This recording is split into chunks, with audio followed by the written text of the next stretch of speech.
Le premier jour de l'an, de pierre me longtemps. Les 7 jours frappent à la porte. Chacun de vous dit lève-toi. Soufflant le chaud, soufflant le froid, soufflant des temps de toutes sortes. 4 saisons et leur escorte se partagent les 12 mois. Au bout de l'an, le vieux portier ouvre toute grande la porte et d'une voix beaucoup plus forte cria à tout vent, 1er janvier. Le poisson fort. Il était une fois un poisson fort. Il aurait pu être poisson-ci, aurait au sol, ou tout simplement poisson d'eau, ou même un poisson un peu là. Non, non, il était poisson fort, un poisson fort, voilà. L'automne de Georges Jean. Quand s'annonce l'automne, la marmotte marmonne, rentre dans sa maison et dit: c'est la saison, au mollier a du beau. Dormant, elle attend le temps du soleil, le printemps, en dormant. Chante à ta santé, si tu ne souris pas, je me ferai farceur. Si tu ne t'endors pas, je deviendrai douceur. Si tu ne respires pas, nous irons prendre l'air. Si tu n'espères pas, je ne te laisserai parfait. Je te raconterai la merveilleuse histoire de tous ces gens sauvés par la force d'y croire. Il faut aussi être poli, de Jacques Prévert. Il faut aussi être poli avec la terre et avec le soleil. Il faut les remercier le matin en se réveillant. Il faut les remercier pour la chaleur, pour les arbres, pour les fruits, pour tout ce qui est bon à manger, pour tout ce qui est beau à regarder, à toucher. Il faut les remercier. Mon stylo de Robert Gély, si mon stylo était magique, avec des mots en herbe, j'écrirais des poèmes superbes. Avec des mots en cage, j'écrirais des poèmes sauvages. Si mon stylo était artiste, avec les mots les plus bêtes, j'écrirais des poèmes en fête. Avec des mots de tous les jours, j'écrirais des poèmes d'amour. Mais mon stylo est un farceur qui n'en fait qu'à sa tête, et mes poèmes sur mon cœur font des pirouettes. Fruit de l'imagination.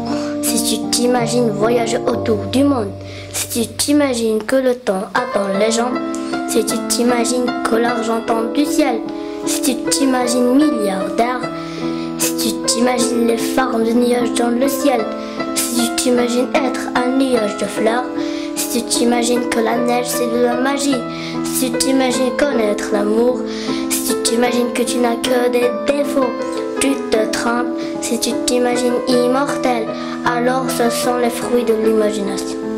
L'orgue de barbarie de Jacques Prévert. Moi je joue du piano, disait l'un, moi du violon, disait l'autre, moi de la harpe, moi du banjo, moi du violoncelle, moi du biniou, moi de la flûte et moi de la crécelle. Et les uns, les autres, parlaient de ce qu'ils jouaient. On n'entendait pas la musique, tout le monde parlait, personne ne jouait. Au pays de l'alphabet, chacun fond. Au pays de l'alphabet, les lettres sont mouillées, chacune dans son coin, inutile. Il ne savait que faire, il ne savait que dire. Mais un jour, le E, le A, le U se rencontrèrent. Oh, dirent-elles ensemble, oh, s'exclamèrent les autres. Le C, le R, le I poussèrent un cri, signe qu'ils avaient compris. Et c'est ainsi que tout a commencé. L'artiste de Maurice Carême, il voulut peindre une rivière. Elle coula hors du tableau. Il dessina une dorade. D'un bond, il brisa le cadre. Il peignit ensuite une étoile. Elle mit le feu à la toile. Et alors il peignit une porte au milieu même du tableau. Et il s'ouvrit sur d'autres portes et il entra dans le château. Papy papillons de Jean Joubert. J'aimerais dans ma maison avoir pour seul compagnon un très joli papillon qui de saison en saison changerait de couleur. Il serait vert au printemps comme les feuilles mignonnes, bleu en été, couleur du temps, marron dès que viendrait l'automne.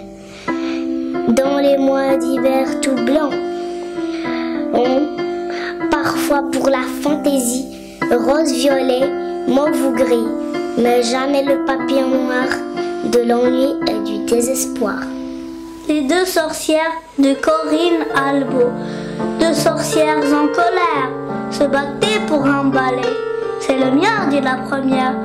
Je le reconnais pas du tout, répondit l'autre. Ce balai n'est pas le vôtre, c'est mon balai préféré. Il est en poil de sanglier et je tiens à le garder. Le balai en eut assez, alors soudain il s'envola et les deux sorcières restèrent plantées là. La bise de Maurice Carême, ce sont des feuilles mortes, disaient les feuilles mortes. Voyons des papillons s'envoler d'un buisson, ce sont des papillons, disaient les papillons. Voyons des feuilles mortes errer de porte en porte, mais la bise riait qui déjà les chassait ensemble vers la mer. Un dragon chez soi, de Corinne Albo. Avoir un dragon chez soi, ce n'est pas si mal que ça, surtout quand il fait très froid. Quand on lui tire la queue, ça le rend tellement furieux que sa gueule crée du feu. Il réchauffe l'appartement, il sèche les vêtements, les parents sont tout contents. Difficile de Maurice Carême. Si les poissons pouvaient chanter, si les poules pouvaient nager, si les souris savaient siffler, si les oies pouvaient patiner, si les chats savaient raboter, je serais certes le premier de la classe au bout de l'année. Mais les poissons ne chantent pas, mais les poules ne nagent pas, mais les souris ne sifflent pas, mais les oies ne patinent pas, mais les chats ne rabotent pas. C'est pourquoi je demeure là, asséché comme un cancre là, sur le problème que voilà. Le petit cygne de Maurice Carême. Avez-vous vu le berceau blanc du petit cygne sur l'étang?